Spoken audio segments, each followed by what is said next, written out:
दिल्ली के जंतर मंतर पर जेन-ज़ी के आंदोलन के बाद अब यूपी में जेन अल्फा की आवाज भी सड़कों पर सुनाई देने लगी है।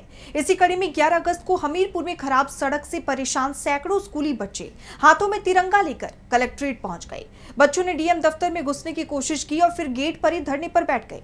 तो आखिर ऐसी क्या मजबूरी थी कि बच्चों को पढ़ाई छोड़कर आंदोलन के लिए सड़क पर उतरना पड़ा? जानने के लिए देखेंगे ये रिपोर्ट। यूपी के हमीरपुर में जेन अल्फा यानी 9वीं और 12वीं तक की क्लास में पढ़ने वाले छात्र छात्राएं अपनी मांगों को लेकर कुछ ज्यादा ही मुखर हो गए।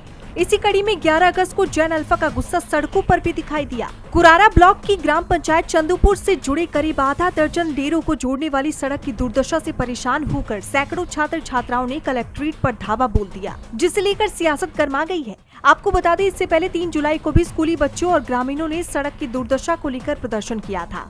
तब काम चलाने की नियत से सड़क पर मिट्टी डालकर मरम्मत करा दी गई थी। अब बारिश से सड़क कीचड़ और दलदल से अटी पड़ी है।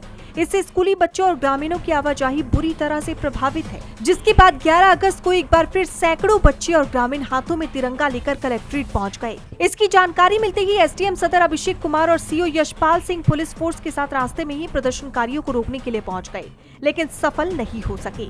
बच्चे कलेक्ट्रेट तक पहुँच गए और डीएम दफ्तर में घुसने की कोशिश की। किसी तरह पुलिस और अन्य अधिकारियों ने बच्चों को तो रोक लिया, लेकिन इसके बाद बच्चों ने कलेक्ट्रेट के गेट पर ही धरना प्रदर्शन शुरू कर दिया। उनका कहना है कि सड़क का अस्थायी नहीं बल्कि स्थायी समाधान चाहिए, ताकि बारिश में बच्चों की पढ़ाई और ग्रामीणों की आवाजाही बाधित न हो। यानी देखा जाए तो बदहाल शिक्षा व्यवस्था और इंफ्रास्ट्रक्चर को लेकर अब जेन-ज़ी और जेन अल्फा दोनों ही सरकार की मुश्किलें बढ़ा रही हैं। डीबी लाइव की रिपोर्ट।